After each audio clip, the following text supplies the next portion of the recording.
Hello बच्चों, कैसे हो। आज हम आपके लिए लेके आए हैं पाठ 2 की कहानी। बहुत ही रोचक है। हमने पहला पाठ पढ़ा हुआ था। अब जागो जीवन के प्रभात।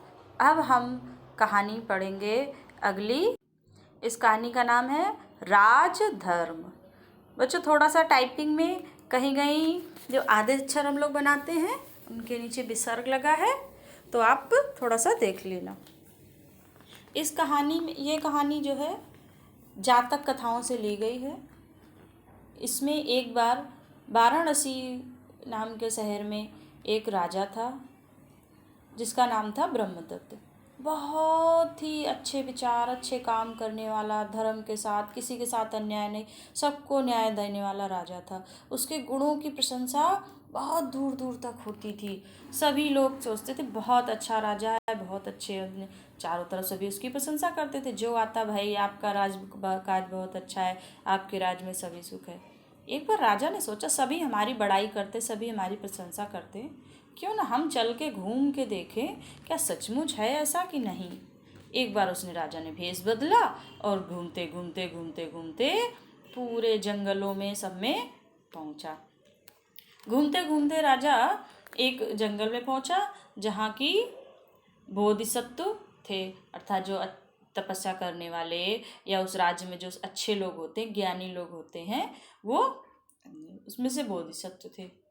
वह जो है राजा पहुँचे तो उन्होंने, राजा बदले भेष में थे लेकिन कोई भी हो, उन्होंने क्या किया, गए और वहाँ फल का पेड़ था, गोदे नाम का। जैसे बेर होता है, फल लगते, आम होते, उसी तरह से गोदे होते। तो वो साधु थे, उन्होंने सोचा कोई अतिथि हमारे यहाँ आया है, उनको तोड़ के फल लाए। जब राजा ने वो फल खाए, बहुत ही मीठे, तो उन्होंने उन सज्जन से पूछा, बोधिसत्व से, कि आप ये बताइए ये इतने मीठे कैसे हैं गोदे। तो उन्होंने कहा, हे महात्मन, हे महापुण्य, ये गोदे इसलिए मीठे हैं कि हमारे जिस राज्य में ये पेड़ है और हम लोग रहते हैं, यहाँ का राजा बहुत ही धर्मवान, धर्मशील, अच्छे काम करने वाला है, इसलिए ये गोदे इतने मीठे हैं। जब राजा अच्छे काम करता है, राज्य में सब अच्छा होता है, तो वहाँ के फल फूल, पेड़ पौधे, पशु पक्षी भी अच्छे होते हैं। उन्होंने कहा ऐसा कैसे हो सकता है। यह सोचते सोचते राजा वापस आया। राजा ने सोचा क्यों ना जो बुद्ध सत्व ने कहा है हम इसकी परीक्षा लें, क्या सचमुच ऐसा हो सकता है। और वापस आने के बाद राजा ने बहुत अन्यायपूर्वक राज करना शुरू कर दिया। लोगों को परेशान करना, दंड देना, बिना मतलब में ही घूस लेना, मतलब सारे गलत काम कर दिए। गरीब लोगों को परेशान करना, किसी से भी अच्छे से बात नहीं करना, इस तरह से सारे गंदे काम करने लगा, मारना पीटना। थोड़े दिन ऐसा करने के बाद फिर से राजा बोधिसत्व के पास पहुँचे, और दोबारा से जब पहुँचे भेष बदल कर, तो फिर बोधिसत्व ने गोदे दिए। इस बार जब राजा ने गोदे खाए तो राजा ने तुरंत थूक दिया, थी थी थी, अरे ये तो बहुत कड़वे हैं गोदे, ये कैसे कड़वे होंगे गोदे, पिछली बार तो हम आए थे तो बहुत मीठे थे। तो उन्होंने कहा, हे महान भाव, हे महापुण्य, इस समय ये गोदे इसलिए कड़वे हैं कि यहाँ का राजा जो है अच्छे से राज्य नहीं कर रहा है, अन्याय कर रहा है। निश्चित ही राजा जो है अच्छा काम नहीं कर रहा होगा, इसीलिए गोदे कड़वे लग रहे हैं। जब राजा अच्छा काम करता तो सब मीठे थे, अब राजा बुरा काम कर रहा है, अच्छे रास्ते पर नहीं, तो नहीं चल रहा, इसलिए कड़वे हो गए। तो उन्होंने कहा ऐसा कैसे हो सकता है, अगर ऐसा है क्यों ऐसा होता है। तो उन्होंने कहा, देखो माँ सज्जन, कि राजा पूरे समाज का, पूरी जनता का, पूरे लोगों का मुखिया होता है। अगर मुखिया या प्रमुख व्यक्ति, बड़ा व्यक्ति, जैसे घर का बड़ा व्यक्ति, गांव का मुखिया हो, देश का मुखिया हो, तो अगर वो जैसे रास्ते पर जाएगा तो उसके पीछे पूरे लोग, पूरी प्रजा, या गांव में घर का अगर मुखिया गलत रास्ते पर चलेगा तो घर के लोग भी वैसे ही गलत काम करेंगे। अच्छे काम करेगा तो घर के लोग अच्छे काम करेंगे। उसी तरह अगर गांव का प्रधान या मुखिया अच्छे काम करेगा तो बाकी लोग अच्छे करेंगे, पूरा गांव अच्छा होगा। उसी तरह से देश का प्रमुख अगर अच्छे काम करेगा तो पूरी जनता अच्छे काम करेगी, गलत रास्ते पर चलेगा तो गलत काम करेगा। इसीलिए ये ऐसा हो रहा है। इस प्रकार जो राजा ने बहुत सच समझाया, तब राजा ने मान लिया कि नहीं, वास्तव में ऐसा होता है, मैंने ये गलत किया। अगर अच्छा काम करेंगे तो अच्छा होगा, गलत काम करेंगे तो पूरे राज्य पर, पूरे देश पर इसका असर पड़ेगा। और उस दिन से राजा ने संकल्प लिया कि मैं कभी भी अधर्म, गलत काम नहीं करूँगा, मैं हमेशा न्याय का साथ दूंगा, सच के रास्ते पर चलूँगा और अच्छे काम ही करूँगा।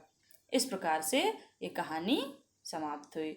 तो आप सब भी उम्मीद करती हूँ कि इस कहानी से सीखेंगे कि हमेशा अच्छे ही कार्य करेंगे। अब देखते हैं कहानी से जो प्रश्न है। कहानी से जो प्रश्न है तो ये आ जाइए, ब्रह्मदत्त नामक राजा क्यों प्रसिद्ध था? अब आप लोग ही सोच कर बताइए। क्योंकि ब्रह्मदत्त नामक राजा न्यायपूर्वक राज्य करता था। कैसा करता था? धर्मपूर्वक और न्यायपूर्वक राज्य करता था, इसीलिए प्रसिद्ध था।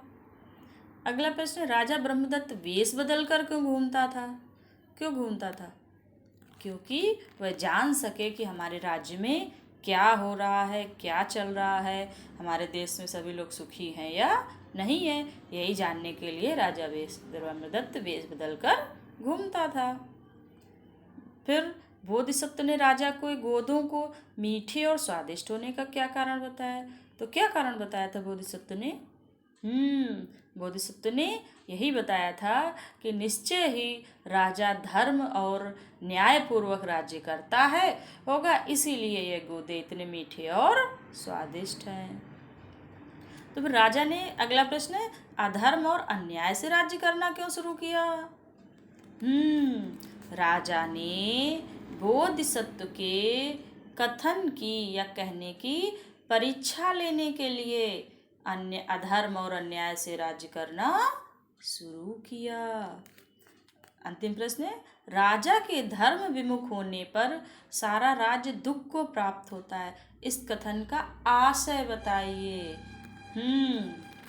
आशय यही हुआ कि अगर देश का मुखिया, राजा ही धर्म से भटक जाएगा, गलत रास्ते पर चला जाएगा, तो जैसा मुखिया करेगा वैसा ही देश के सारे लोग करेंगे। और जब सारे लोग गलत काम करेंगे तो जाहिर सी बात है सभी गलत काम का गलत परिणाम होगा और सभी लोगों को निश्चय ही दुख प्राप्त होगा और पूरा राज्य का पराजय हो जाएगी। इस प्रकार आज के पाठ के लिए इतना ही। कल लिखित में प्रश्न देंगे और भाषा की बात। मिलते हैं अगले वीडियो में। जय हिंद। आप चैनल को सब्सक्राइब कर लीजिए, नीचे लाल बटन को दबा दीजिए और बेल आइकन को दबा दीजिए। घंटी सी बनी होगी जिससे कि जब भी वीडियो हम पोस्ट करें तो आप तक पहुंच जाएगा समय रहते हुए। जय हिंद।